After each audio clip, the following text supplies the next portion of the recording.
Welcome to this explainer. Today, we are tackling a massive question that's probably on the minds of a lot of busy households right now. Is leasing a car actually the right move for my family? Look, let's be real. The modern car market has become an incredibly stressful landscape to navigate. Between the fluctuating inventory, the super confusing financing terms, those lovely hidden fees, and just the sheer amount of time it takes to sit down and negotiate, finding the right family vehicle, it can honestly feel like taking on a part-time job. But we're going to map out exactly how to bypass all that usual dealership stress. To do this, we're drawing directly from a really detailed guide put together by VIP Auto PA, and we're focusing specifically on families in the Feasterville, Trevose, and broader Pennsylvania area. So if you have ever felt completely overwhelmed by the prospect of upgrading the family car, take a breath because you are definitely in the right place. Okay, so here's our roadmap for today's explainer. We'll quickly cover 1. The basics of leasing, 2. Breaking down the costs, 3. Leasing versus buying, 4. The broker advantage, and finally, number 5, your end of lease options. Let's dive right into section 1, the basics of leasing and what it actually means in the real world. At its core, a car lease is essentially just a contract. It typically runs for about 24 to 36 months, and here's the kicker. You only pay for the portion of the vehicle's value that you actually use. Instead of taking out this massive 5 or 6 year loan to cover 100% of a car's sticker price, you're financing just the exact slice of the vehicle's lifespan that you're actively driving. Think about all those daily school pickups, the weekend sports tournaments, the endless grocery runs. You're only paying for the utility of the car during those specific prime years. Plus, because it's a brand new vehicle on a relatively short timeline, you remain completely covered under the manufacturer's bumper-to-bumper warranty for the full term. Meaning, if the AC suddenly stops blowing cold or the infotainment screen just glitches out on you, the dealership service center handles it at no cost to you. For a busy household, dodging those unexpected multi-thousand-dollar mechanic bills, that provides some incredible peace of mind. Moving right along to section 2, breaking down the costs. So, what do you actually pay for? When you sit down and look at your household's monthly budget, what exactly is going into that lease payment? It is absolutely vital to ask what underlying factors are driving that number. I mean, it isn't just an arbitrary figure pulled out of thin air by a showroom manager, right? There is a very precise, logical formula at work behind the scenes. And understanding the mechanics of that formula, that strips away the mystery of car financing and puts the negotiating power firmly back in your hands. Your monthly payment is built largely on one core concept, and that's the depreciation charge. This is simply the mathematical difference between the vehicle's starting price today and its projected residual value at the end of your lease term.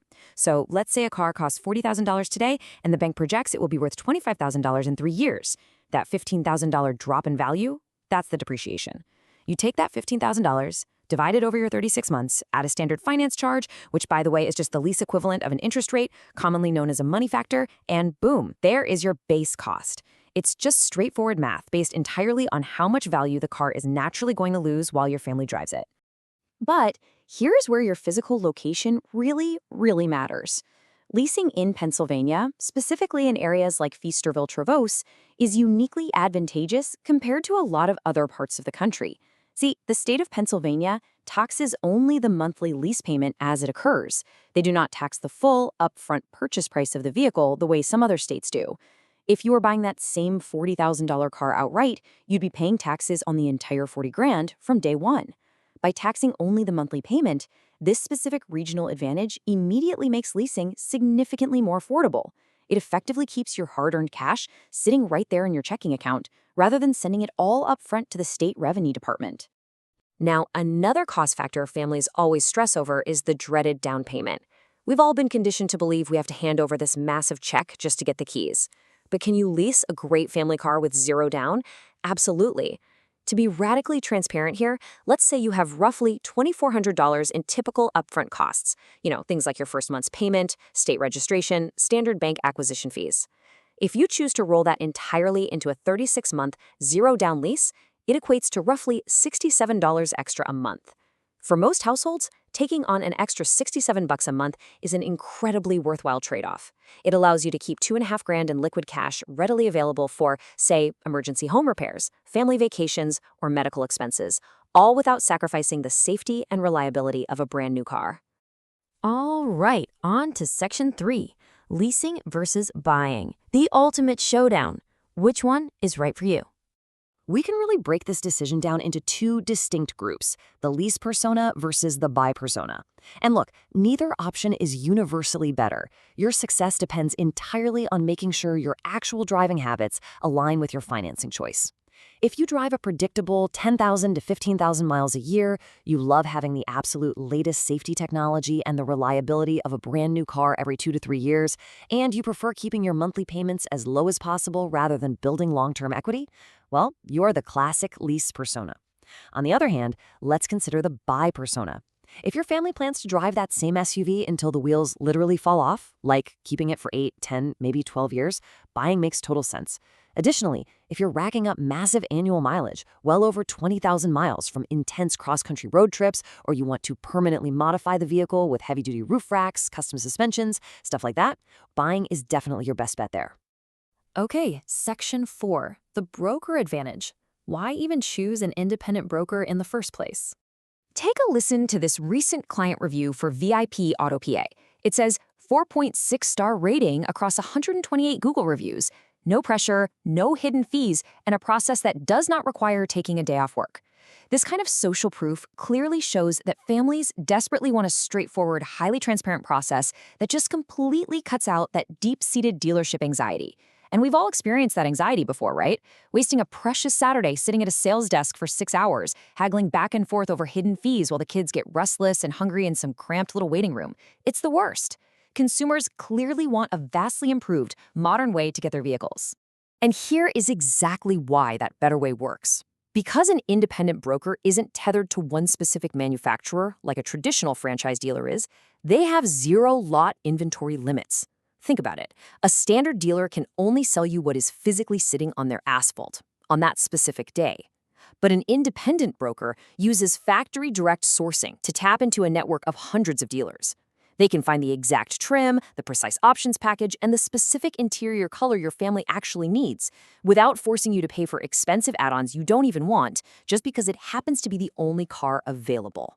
Whether you need an incredibly practical Toyota Sienna minivan for the morning carpool line, or a highly appointed, luxurious BMW X7 for your executive commute, they source it directly. And most importantly, operating without the massive overhead of a giant glass showroom significantly cuts out that dealership markup later that artificially inflates the pricing you typically see out there in the market. The modern flow of getting a car literally shrinks the normally stressful buying process down to a few highly manageable steps. Step 1, you just apply online or over the phone right from your living room couch. Step 2, the broker goes to work and sources the absolute best deal, tailored specifically to your family's budget and criteria. Step 3, you securely review and approve the transparent terms, so no waiting around for hours to get into the finance manager's office for a high-pressure upsell. And Step 4, this is the best part, free driveway delivery. The entire process culminates with your new vehicle being delivered directly to your front door, anywhere in Pennsylvania. You quite literally never have to set foot on a dealership lot. How amazing is that? Finally, we arrive at Section 5, End of Lease Options. The lease is up. What happens next? The beauty here is that you are always in complete control. As those 24 or 36 months come to a close, you really have 3 main end-of-term choices. Number 1, if your family dynamics have changed, you can simply return the vehicle and just walk away clean. Simple as that. Number 2, if your family has fallen completely in love with the car and it has been perfectly reliable, you can purchase it outright at the residual value that was pre-agreed upon way back on day 1, so there are no sudden market surprises or unexpected price hikes. Or number 3, you can move seamlessly into a brand new lease. In fact, most repeat clients choose this route. A good broker is going to actively monitor your timeline, review your mileage position to make sure you aren't facing any overage penalties, and they'll source your next great deal before your current contract even officially ends. This means your busy family smoothly transitions right from one safe, reliable vehicle to the next, without ever spending even a single week without a car. As we wrap up this explainer, I want to leave you with this somewhat provocative thought. Are you adjusting your family's life to fit a car payment, or are you adjusting your car lease to fit your family's life? Because knowing these exact mechanics, truly understanding the depreciation charge, leveraging your regional tax laws, utilizing zero-down structures, and partnering with an independent broker, that gives you the power to make the car market work efficiently for you and not the other way around. Thank you so much for joining me to unpack this fascinating topic. Keep leveraging this knowledge, and I will see you in the next explainer.